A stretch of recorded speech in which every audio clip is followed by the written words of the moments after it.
Dios les bendiga. Y bueno, acá en Corintios, hermanos, encontramos una ciudad que, por lo que estaba leyendo esta mañana temprano, este, la ciudad de Corintios fue destruida, hermano, por el Imperio Romano en el año 150 a.C. y fue construida, levantada por Julio César en el año 40 a.C. Es una ciudad portuaria, una ciudad donde Corintio y Éfeso estaban al borde del mar Egeo. Según lo que dice la historia, fue la tercera ciudad del Imperio Romano, con más de 500.000 habitantes. Mucha cantidad, medio millón de personas. Para la época era mucho. Era una ciudad, hermanos, donde habían muchos extranjeros, se hablaban muchas lenguas, era un ir y venir de muchas culturas. Y bueno, y en esa ciudad de Corintio, hermanos, era una ciudad que económicamente usted arribaba ahí nomás. Si usted vivía en el centro del país y usted se iba hasta Corintio, seguro que le iba a ir bien. Siempre había mucho trabajo, especialmente para las prostitutas. De acá surgen muchos temas que a través del tiempo se han entendido mal, y esto lo han hecho doctrina muchas iglesias, porque Corintio era una ciudad, hermanos, donde se adoraba a Afrodita y a Eros, los dioses de aquel entonces, ¿no? Afrodita era la diosa del amor, amén, que estaba muy relacionado con la espuma del mar.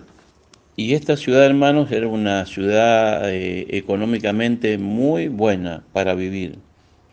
Y bueno, y Pablo escribió esta carta de Corintios desde Éfeso, y el libro de Corintios, hermanos, está muy relacionado con la historia de Policarpo, de Ireneo, Tertuliano, Clemente de Alejandría, amén, Ignacio también. Está muy relacionada porque ellos fueron los padres prácticamente, después de los apóstoles, fueron los padres, hermanos de la iglesia cristiana de aquel tiempo. Acuérdense que muchos de ellos habían conocido a Cristo ahí en Jerusalén, cuando vino el Espíritu Santo, igual que la iglesia de Roma. Y, y lo bueno que tuvo, hermanos, Corinto, la ciudad de Corinto, que la mayoría de los apóstoles estuvieron allí, como Pablo, Pedro y otros más, estuvieron enseñando teología y también adoctrinando. Amén. Pero,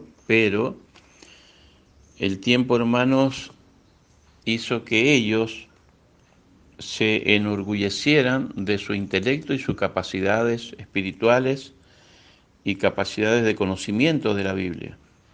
Fue una iglesia muy capacitada, pero dentro de todo eso, hermanos, fracasaron en un montón de cosas. Porque se creyeron el ombligo del mundo, se creyeron la última Coca-Cola del desierto. Entonces, por eso Corintios, hermanos, es un libro que a nosotros, los cristianos, y más si usted tiene un don espiritual, léalo. Porque si usted tiene algún don espiritual y usted presume de ese don o se enorgullece, por así decirlo, ¿no? Corintio a usted lo va a bajar de un aletazo. ¿Ah? Porque muchas veces las visiones o los dones o las capacidades espirituales que uno tenga nos enorgullecen. Y ahí vemos a Pablo, que creo que acá en el mismo libro de Corintios dijo que, bueno, él tenía un aguijón en su carne, y este aguijón justamente fue dado por Dios para que él no se enorgulleciera, porque Pablo, hermano, tenía los 9 dones. Entonces, eso muchas veces, hermano, trae, muchas veces el ser capacitados con todo esto trae un orgullo. Yo le digo porque yo conozco amigos que tienen capacidades espirituales que no son normales, que son dadas por Dios, y muchas veces cuando uno no las usa bien, le juega en contra. Entonces es muy bueno ser humilde y reconocer, hermanos, que lo que tenemos no es nuestro, sino de Dios. La Biblia dice que Dios puso su espíritu y sus dones y estas capacidades en vasos de barro. Y ese barro somos nosotros. Y somos una vasija. Y la vasija puede ser quebrada. Así que bueno, hay mucho para hablar de Corintios. Es más, hay una parte en Corintios que ya la vamos a ver, donde dice que la mujer cuando entra a la iglesia tiene que entrar con un velo. Y de ahí que la iglesia de Asamblea Cristiana, hermano, toma y relaciona el velo, relaciona, y es más, usted va a una iglesia de Asamblea Cristiana y ellos todos usan el velo, las mujeres estoy hablando, ¿no? Porque según ellos así dijo Pablo. Y resulta que lo dijo porque justamente las prostitutas de ahí de Corintio se pelaban los costados de la cabeza, o un costado se pelaban. No sé si usted ha visto la moda esa de esas chicas que se pelan un costado de la cabeza, bien pelada de un costado, o a veces de los dos costados. Bueno, eso, hermanos, esa cultura y esa enseñanza y esa moda viene justamente de Corinto, de ese puerto, de ese lugar portuario. Cuando digo portuario hablo del puerto. Acuérdense que ahí venían muchos barcos trayendo muchas novedades, espejitos de colores y telas y especias. Bueno, era un mercado muy grande, como si fuera ahora Iquique, San Antonio o el puerto de Buenos Aires. Eran grandes metrópolis. ¿Ah? Entonces, bueno, de ahí surge, hermanos, que muchas de estas prostitutas se convirtieron al Evangelio en la época de Pablo y en la época de los patriarcas o los padres de la iglesia en aquella zona después de los apóstoles, y antes también. Y bueno, se congregaban entonces, las que eran prostitutas dentro de la iglesia eran mal vistas. Eran vistas como prostitutas rameras y no eran bien recibidas. Entonces por eso Pablo hizo ponerse un velo en la cabeza. ¿Para qué?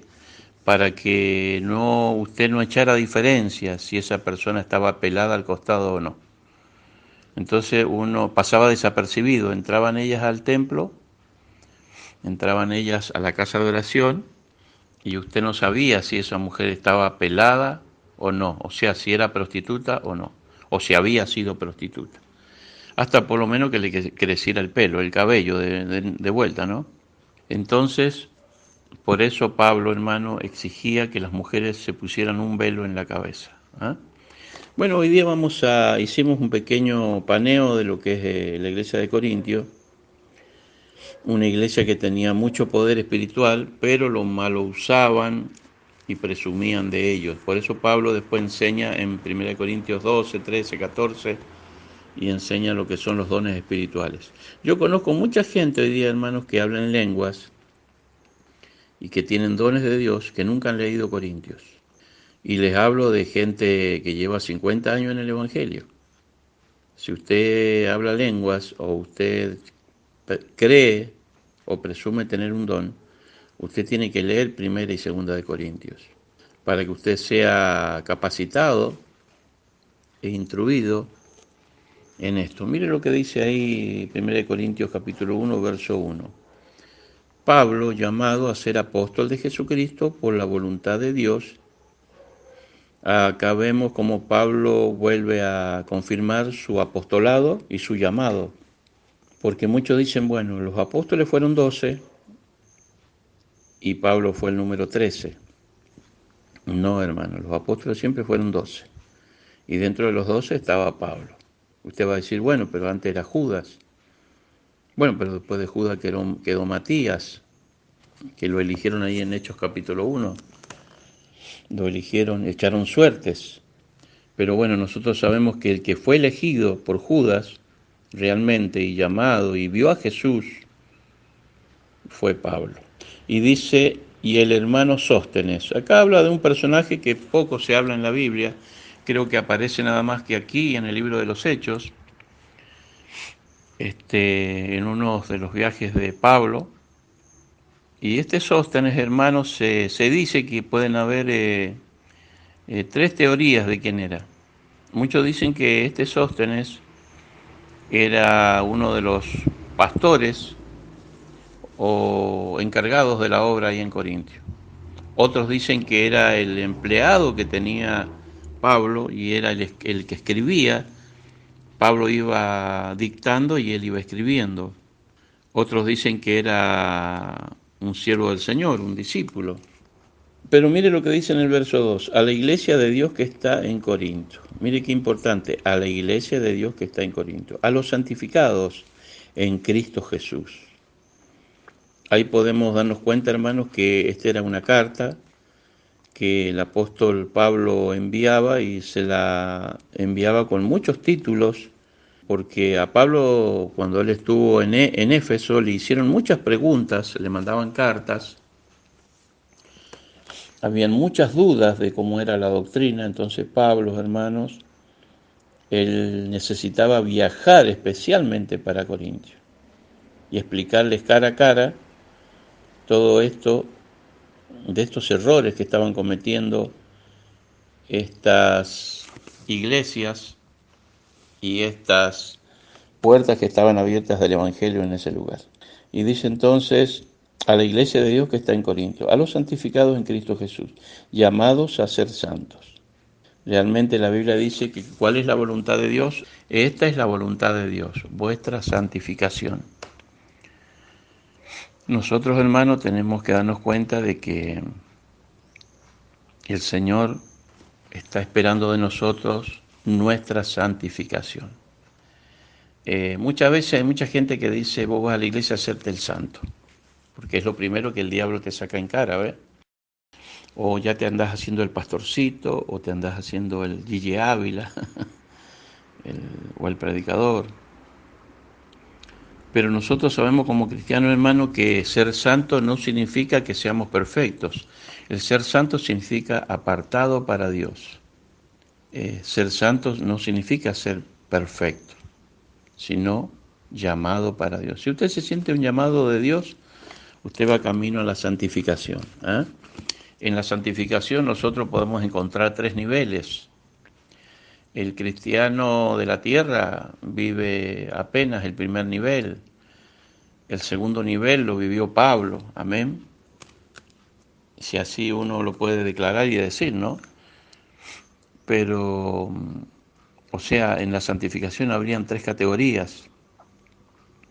Porque cuando uno llega a Cristo llega con un montón de deficiencias, errores, de un montón de cosas que tiene que ir dejando, pero uno trata de santificarse y hacer las cosas bien. Esa sería la primera categoría. La segunda es cuando ya usted logra, como Pablo, hermano, tener dones y apartarse del pecado y hasta eliminar pensamientos. Pero el único que tiene la categoría 3 es Dios. La Biblia dice que Dios es 3 veces santo.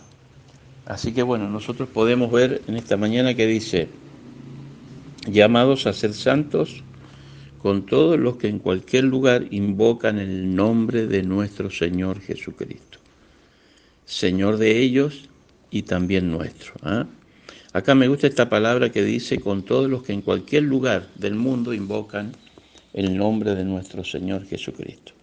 Hoy nosotros, hermanos, creemos que somos los únicos o creemos muchas veces que estamos solos, pero en todo el planeta, hermano, en todo el planeta hay islas, países, lugares inhóspitos, selvas, ciudades, metrópolis, donde en cada lugar hay personas que adoran a Dios y sirven a Dios y buscan a Dios y predican de la palabra. Yo hace poco me invitaron a una reunión acá en Mendoza y pude ir un día domingo a la tarde y la verdad que me impactó, hermano, cómo esa iglesia buscaba al Señor. Y yo dije, Señor, qué lejos que estamos nosotros, cuánto nos falta. Porque es bueno reconocer también. Muchas veces uno se cree que uno dice, bueno, nosotros somos los mejores, y te pegas un chasco por ahí que te pega una bofetada del Espíritu Santo y te dice, yo tengo 7.000 más que no han doblado la rodilla a Baal, que me buscan, que me sirven. Y mire lo que dice más abajo. Gracia y paz a vosotros de Dios nuestro Padre y del Señor Jesucristo. Acá habla, no es cierto, del Señor Jesús y de su papá, de Dios. Así que, y esto, bueno, es para la iglesia justamente solo Jesús, los unicitarios, que dicen que es solo Jesús, que no existe ni el Espíritu Santo, o si existe para ellos es con minúscula. Y mire, acá dice de Dios nuestro Padre. Acá la palabra Padre está con mayúscula. Es muy importante que usted respete la gramática histórica. ¿Se acuerda que dijimos que una de las formas de interpretar la Biblia, porque más o menos hay entre 125 y 127 formas de interpretar la Biblia? ¿Eh? ¿Se acuerda que una vez las estuvimos enumerando algunas? Y la única verdadera que figuraba, hermanos, era la gramática histórica, el método gramático histórico.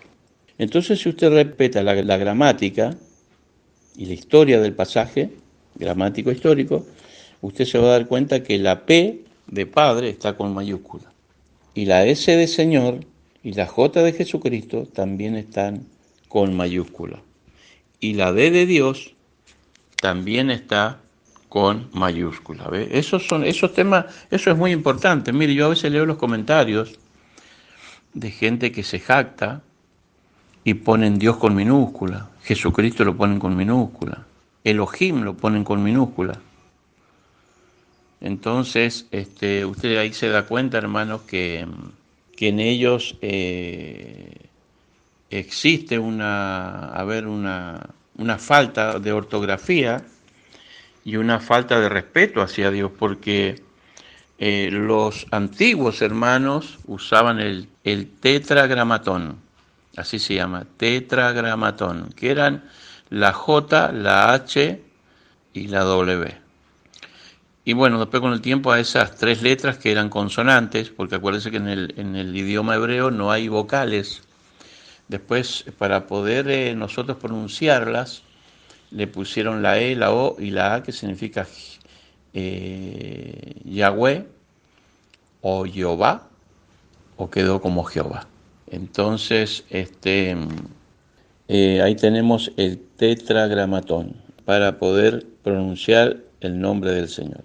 Y abajo dice en el 4, gracias doy a mi Dios siempre por vosotros, por la gracia de Dios que os fue dada en Cristo Jesús. Siempre hace alusión Pablo de que todo lo de Dios, todo don perfecto del Señor y toda gracia fue dada a través de nuestro Señor Jesucristo. Él fue el que pagó el precio. Y si algo somos y tenemos, es gracias a Él. Ojalá que esto lo podamos entender y tener claro. Mire el verso 5, dice, porque en todas las cosas fuisteis enriquecidos en Él. En todas las cosas, en toda palabra y en toda ciencia. Acá habla de que económicamente también hemos sido enriquecidos, aunque Pablo no era una persona rica, pero sí tenía lo justo, pero siempre Pablo hacía más hincapié en buscar las cosas de arriba, no en las de abajo. Dice, porque en todas las cosas fuisteis enriquecidos en Él, o sea, en Jesús, en toda palabra y en toda ciencia. Acá nos habla, hermanos, de la palabra de Dios en toda palabra, y de la ciencia es el conocimiento de la palabra, es ir un poco más allá, ¿me entiende? Los otros días hablaba yo con mi nuera, y mi hijo se había ido a acostar, y bueno, estuvimos charlando un rato ahí, después de cenar, y hablábamos, hermanos, de cómo muchas veces uno puede llegar a interpretar la Biblia. Hoy, hermanos, hay estudios muy avanzados que si uno los diera de un altar, la gente lo tildaría a uno de loco, porque la gente apenas entiende lo básico, menos va a entender lo complejo, ¿me entiende?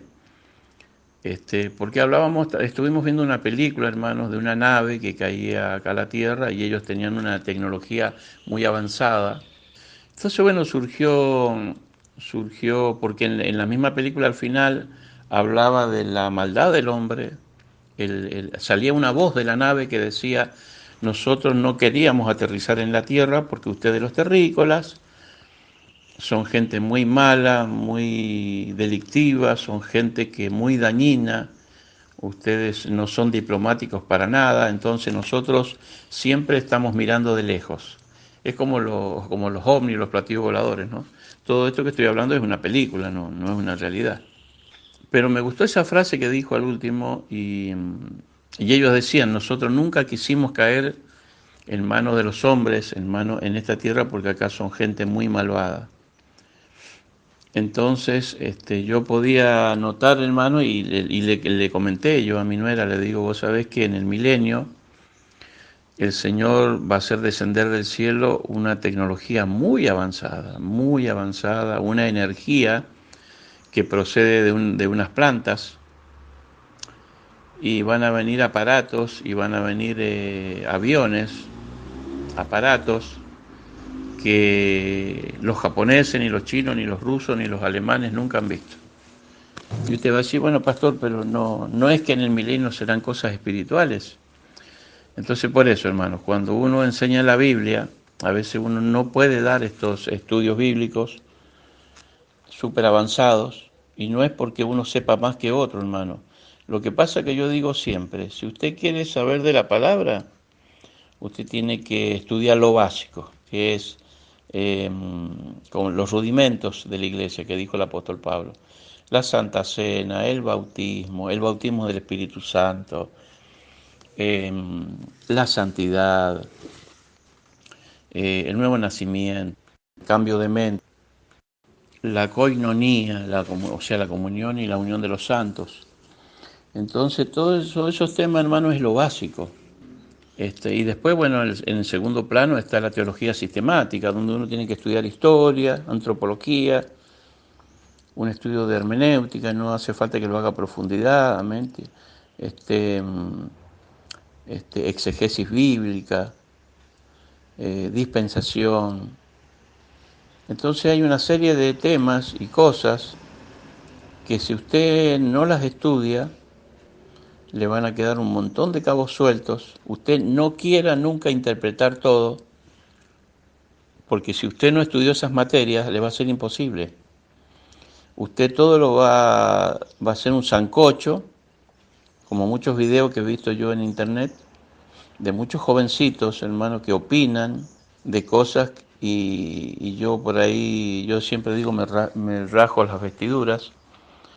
Yo conozco a muchos jóvenes, hermanos, muchos jóvenes que no han leído la Biblia, pero sí han leído el libro de Enoc. Entonces esas cosas son peligrosas, hermanos. Nosotros no podemos estar leyendo primero otros libros antes de leer la Biblia. ¿Cómo vamos a filtrar entonces? Y yo tengo amigos pastores que han abrazado el judaísmo, han abrazado, hermanos, las doctrinas diabólicas modernas, porque no estudian la Biblia, no estudian teología sistemática. Entonces aparecen con nuevas teorías y dicen, ¿viste este video? Y siguen, hermanos, a youtuberos que también están confundidos. Los cristianos, hermanos, podemos ver en YouTube videos, que nadie lo dice que no, son buenos.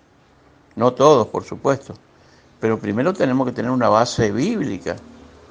Usted no se puede estar alimentando, hermanos, de los videos de YouTube, ni de Google, ni tampoco de Wikipedia. Usted tiene que alimentarse primero de la palabra de Dios, conseguirse un diccionario, una Biblia con comentarios, ver qué significa cada palabra en hebreo, en griego. Pero usted no se puede meter de cabeza, hermano, a comer y a almacenar en su mente cosas de youtubers, cosas de internet. Yo conozco muchos pastores hoy día, hermano, que todo lo que predican y todo lo que saben lo han sacado de YouTube. Y como vuelvo a decir, no es malo, pero es bueno primero, hermano, ir a la fuente. Y para ir terminando, hermano, dice, gracias doy a Dios siempre por ustedes, por la gracia de Dios que os fue dada en Cristo Jesús. Y el 5 dice, porque en todas las cosas fuisteis enriquecidos en él, en toda palabra y en toda ciencia. Así como el testimonio acerca de Cristo ha sido confirmado en ustedes, de tal manera que nada les falta en ningún don. Claro, la iglesia, hermano, de Corintio, hermanos, era una de las iglesias más poderosas en dones espirituales. Ellos tenían los 9 dones y tenían tremendas capacidades. Y aparte que era una iglesia rica. Dice, esperando la manifestación de nuestro Señor Jesucristo. Ellos estaban esperando la venida de Cristo. Miren, hermano, la esperaban con una convicción tremenda, como si en esos días iba a venir el Señor. El 8 dice, el cual también os confirmará hasta el fin, para que sean irreprensibles en el día de nuestro Señor Jesucristo. Lo que decía el apóstol Pablo, hermanos, aquí, que era muy importante, hermanos, que la iglesia, hermanos, fuera irreprensible en el día del Señor. O sea, que el Señor no tenga nada que arengar ni retar, y que ellos pudieran servir al Señor. Y el 9 dice, fiel es Dios, por el cual fuiste llamados a la comunión con su Hijo Jesucristo, nuestro Señor. Acá dice que fiel es Dios. Fíjese que Dios está con mayúscula, y acá dice que Dios es un Dios fiel, y que fuimos llamados a la comunión con Él, con el Señor Jesucristo, nuestro Señor. Así que bueno, hasta acá sería la palabra de Dios. Mañana seguiremos con el verso 10 hasta el 17, si Dios quiere, pero hoy hemos leído del verso 1 al 9. Así que, hermano, que Dios le bendiga. Quien les habla, el pastor Eduardo Vázquez. Nuestra iglesia se llama Iglesia Sendas Antiguas y está ubicada en el barrio Paraguay. Nuestro punto de contacto es el 261-519-5489. Que Dios le bendiga, hermanos. Nos vemos, Dios mediante, mañana en un día nuevo. Amén.